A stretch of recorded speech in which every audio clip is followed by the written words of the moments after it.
brother of Kane. You remember that when we started with a hula to Kane, the god of fresh water and life. And to balance this is Kanaloa, the god of the ocean, where in many Polynesian traditions the spirits descend in death. So the hula Hemotu Taula was dedicated to Kanaloa, in whose realm Kalani o Pu'u sent those warriors that tried to best him. Whether in direct warfare or in the punishments to violators of the kapu, the sacred restrictions of the land, willful rebels to the law were dealt with very harshly. So speaking of rebels, in the mid-1600s, during the reign of Kakuhiheva, one of the most famous chiefs of the island of Oahu, an amazing battle occurred in which the heiau of Kupalaha figures prominently. And at the heart of this battle was a man named Kapoi, who lived in Honolulu near the slopes of Pu'owaina, which is called Punch Bowl Crater today. Kapoi lived in a place called Kahehuna in the lands of Honolulu, long before the arrival of Captain Cook, in the days when there were far fewer people living there, and the area was vegetated in dry forests, shrublands, and fields of pili grass.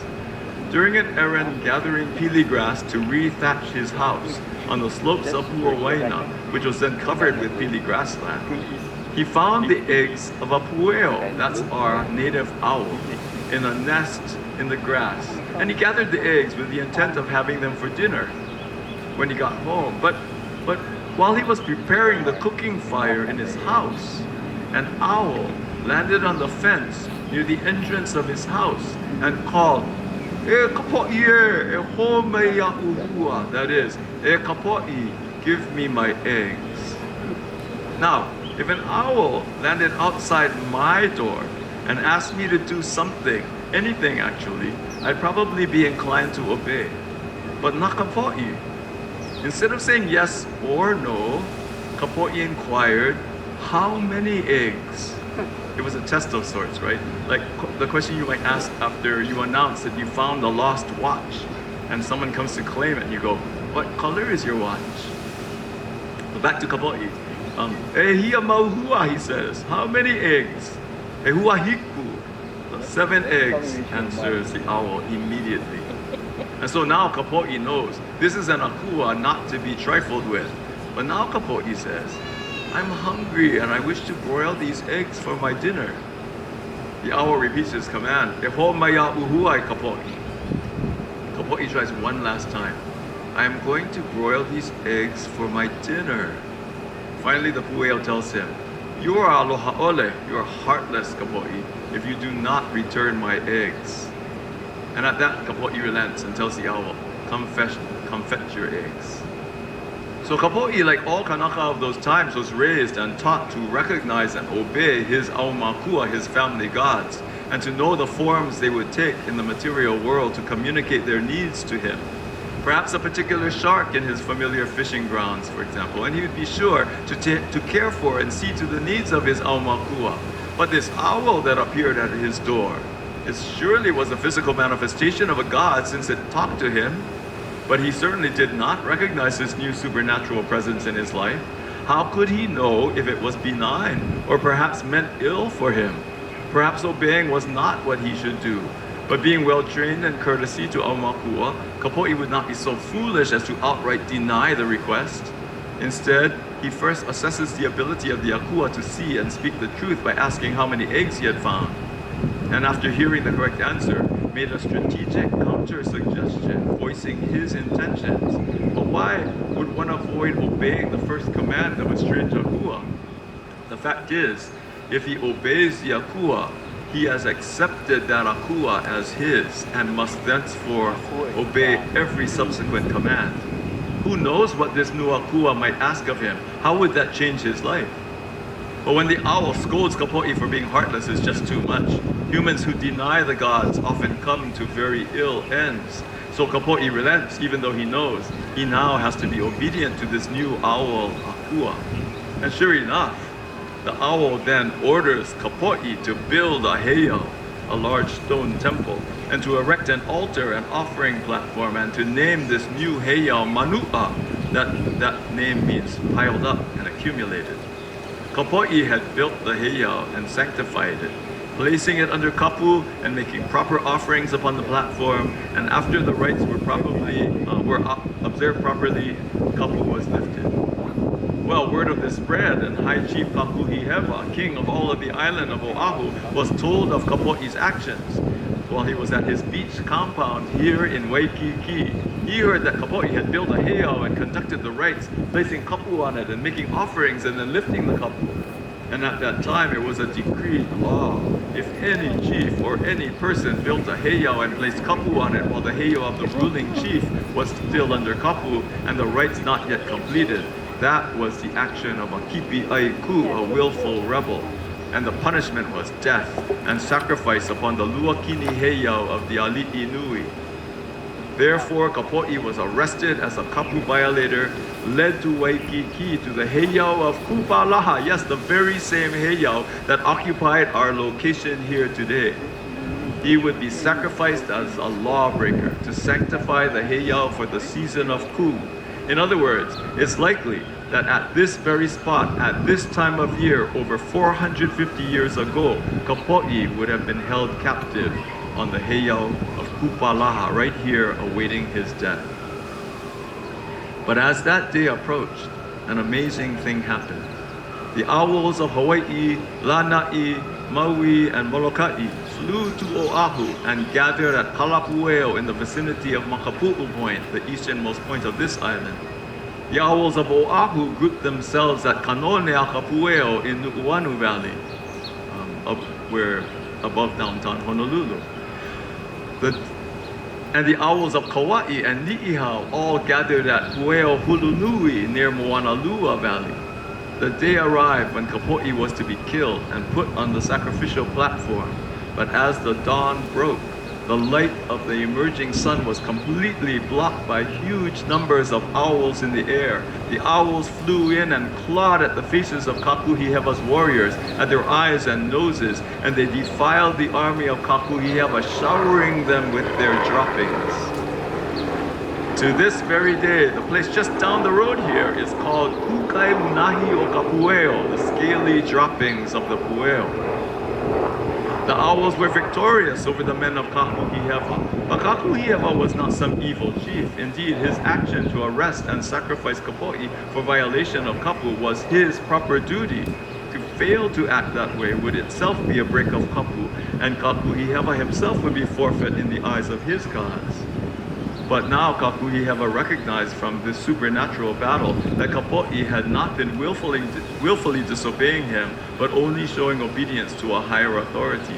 And he told Kapoi, "You have an ahua of great mana." So Kapoi was spared, rescued from certain death, and mana was conferred on the deified owl whose name is Kukawakahi. The story of Kapoi and Kukawakahi is one of those that was once very well known, so that if an owl was seen in the sky, the thoughts would immediately go to the Luakini and the rescue of Kapoi from certain death. In fact, these themes find their way into chants of healing called A'aimano that we want to share with you today. It's a chant for someone who is gravely ill, and no matter who we are, we have such people among our families and friends. As we offer this chant, we ask you to participate by selecting in your mind someone you know who needs the healing of A'aimano.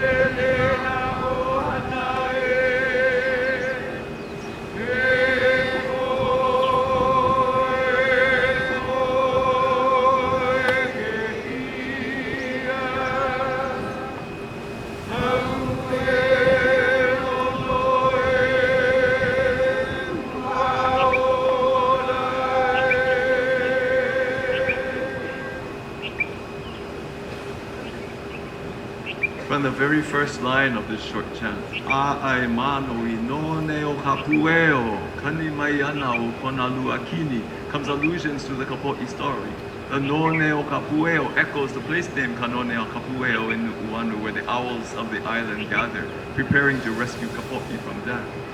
The Luakini heiau is mentioned, and it's not clarified at all whether this is the heiau that Ku Kawakahi, the owl, commanded Kapoi to build, or the Luakini of Kupalaha that was here, where Kapoi was being held in preparation for sacrifice.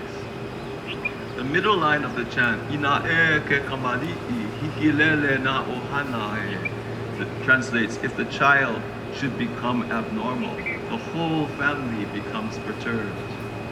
And in this case, the whole family does not stop at living members, but extends back to the Aumahua, the family deities, to whom the prayer is directed. So within this chant of healing hides the story of Kapoi and points to how, in Hawaiian stories, prayers, and songs, the untold backstory is extremely important, and how mastery of the integrated knowledge system would require learning much more than a single discipline. Today, as we stand at this site once occupied by Kuparaha, no physical trace of the heiau remains. The winds have changed, have blown the physical vestiges away. Yet the land persists. The mo'olelo of this place persists, the stories. And we persist, honoring and remembering. Our offering to these memories and to our kupuna today invokes spirit that will always be.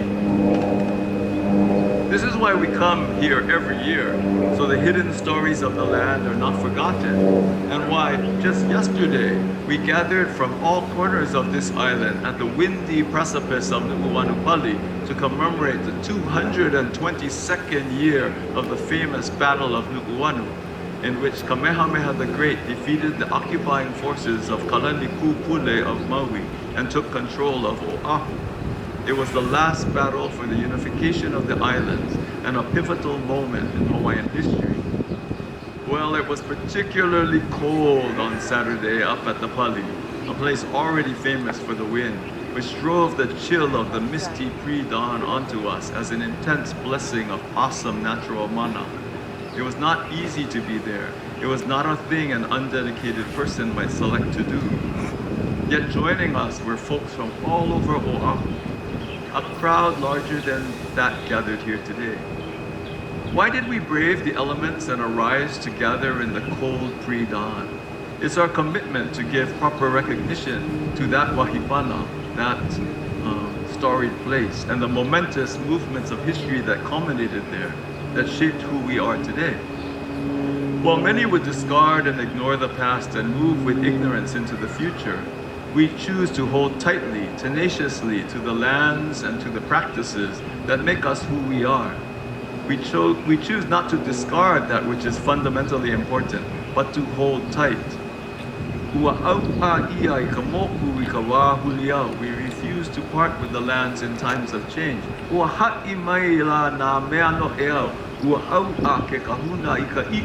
The wise ones have shared this proverb with us. The priests hold tightly to knowledge. No laila pono ka koe au ai ka loina kupuna ka olelo makua kane makua hine a me ka mana mo o meheu ya o ia mai ya mako. So it's only right that we all hold firm to the customs of our elders, the mother tongue, the parent tongue, and the traditional practices we have been taught. This is the sentiment of our gathering here today at yet another wahipana. Once the temple of the great chief of Oahu, we hold firm to the memory and share that memory with you in the form of the hula Au'a'ia.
the west, and you can see,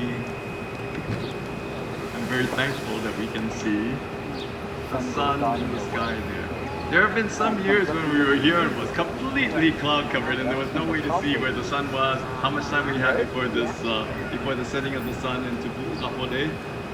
But this year I think we're going to have an awesome view of the sunset into that mountain range. So in the distance you can see the hazy profile of the Waikiki Mountains, the western mountain range of this island. Can some of you see that?